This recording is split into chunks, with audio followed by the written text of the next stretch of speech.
Hey guys, welcome back to another Jurassic World Evolution 3 video. Today I will be showcasing to you guys one of the coolest builds I've made on Jurassic World Evolution 3. Check this out. This is what I like to call the cave aviary or caviary. As you can see, we've kind of got this rocks, tunnels wrap around, got the aviary here concealed by rocks, and you've got some dimetrodons off here in this little crater area. And then you've got the river cruise going round. So, let's take a tour. Here we are, you come off and you can see we've already got these pteranodon statues defying the laws of gravity. And then you've got these pillars, and you can just see the corner of the aviary through there. It's pretty cool. So you can come around here, you see you've got rocks on either side to make the river look a little more natural. And we should soon be coming up to the first viewing point. Here. If you guys want to use this for yourselves, it will be uploaded to the workshop so that you can have it in your parks. Now here we go, and you can see we've kind of got this flock of pteranodons flying overhead, and now we see the aviary. A bit of adjusting out through the rocks, we can hopefully spot some pterosaurs.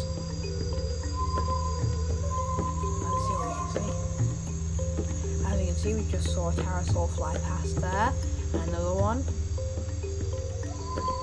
And yeah, you can see pterosaurs just flying past. Inside there we have pteranodons and dimorphodons, so there's a bit of diversity between what's in species. So then we can come around here, and then we should now be heading into the first tunnel, which is probably my favourite part.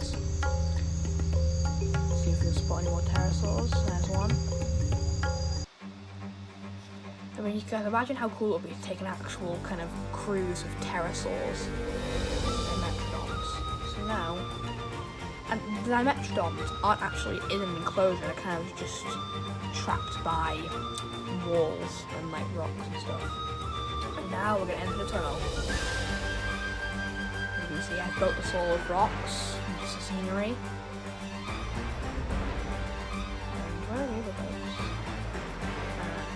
And you kind of come around here and curve through this tunnel. It's pretty cool.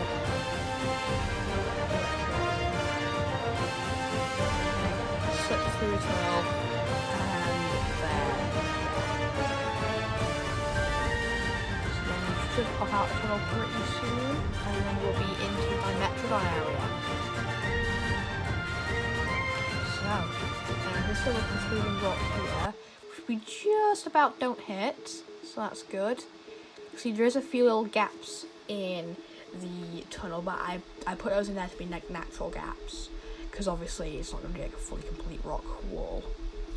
Then if we curve around here, then you should now be able to see the exit to the tunnel, and coming up on your left should be a little pteranodon statue I put in. You can see coming up here, in this little dip here, I thought I'd put some cool statues. So there they are. See them there, it's a little decoration. See some pteranodons flying around in the tunnel. And then you're going to pop out here, and you can see there's this big kind of rock face on your left side, which we're going to curve around, but on your right side, you can see a dimetrodon enclosure. Now, there's going to be a raised part of the dimetrodon enclosure where their feeder is, so see if you can spot that and spot dimetrodons. Because it looks like quite far away to stop them climbing up and getting onto the cruise. As you can see, I've kind of got this big rock wall here. Then on this side is the dimetrodon enclosure. You can see there's some trees there. And right at the back, you should just be able to see their feeder popping out. You can see some dimetrodon in the background there. If we get a little closer, you can see them, their turquoise and red sails going for their feeder. And these guys are meant to be observed from far away, but their enclosure does stretch right next to the river cruise. But I've put that platform there so we can actually see them. Because their enclosure is kind of an illusion, because the enclosure does kind of spread all the way down there. But you can only see them from there. You can see one crawling up now. Now we curve around this bit, and we should come to another viewing point of the aviary. Obviously this whole thing is kind of hidden by rocks, so it's much more kind of natural border. As you can see, I've individually kind of constructed this. And coming up to another aviary viewing point here, where you should be able to, we can see some pterosaurs already going through there. And yeah, you can, oh, there's the sun. Bit glaring, but that's fine. You can see some pterosaurs. Just if we come up to this area, you can see some pterosaurs there flying around. You can see vaguely some of them. And then yeah, you can see some of them there. You can see lots of pterosaurs from this viewing window. Then we head into another tunnel. We can see another little tyrannosaur statue peeking through that gap. Can spot, I think, a little dimorphodon there, and we head into the final turn in the tunnel. This is a bit of a narrower tunnel, so it's a little more exciting, and we've got some more pteranodon statues there.